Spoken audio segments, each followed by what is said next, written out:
علیہ وسلم کے جو ہیں چچا حضرت عباس، کون ہیں؟ حضرت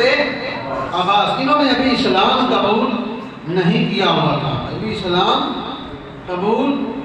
نہیں کیا ہوا تھا۔ جنگ بدر ہوئی،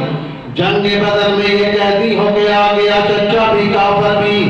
یہ مشورہ، یہ رائے طے ہو گئی کہ یہ جو مشرک ہیں، جو قید میں ہیں، ہمارے بچوں کو یا تو کچھ کو پڑھنا لکھنا سکھائیں گے،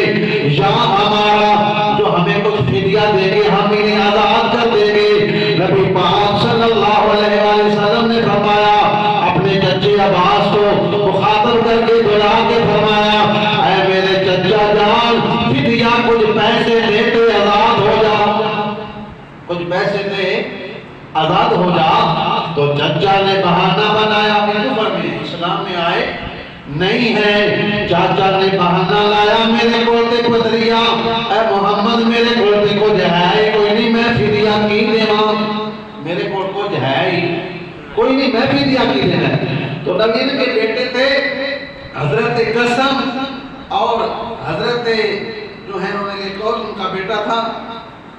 ان دو بیٹوں میں، یعنی حضرت عباس کے دو بیٹے تھے، ان کی ماں جو تھی ام فضل، ان کی کنیت تھی، ان کے یہ بیٹے فضل اور قسم دو بیٹے تھے ام فضل کے،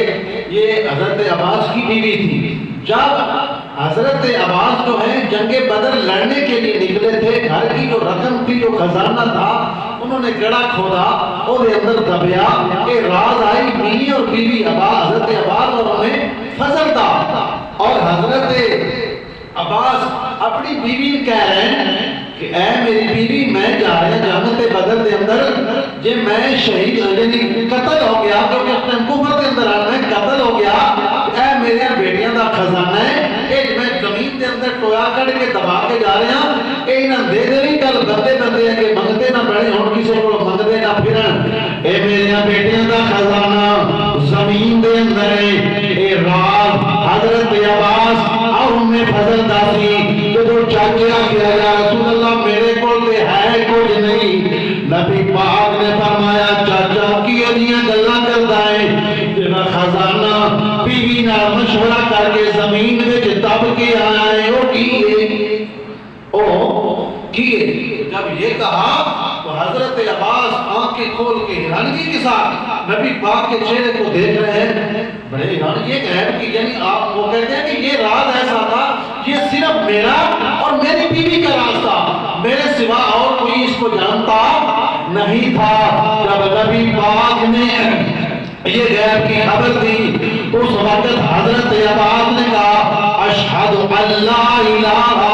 الا اللہ و اشہد ان محمد عبدہ و رسولہ۔ تو یہ بھی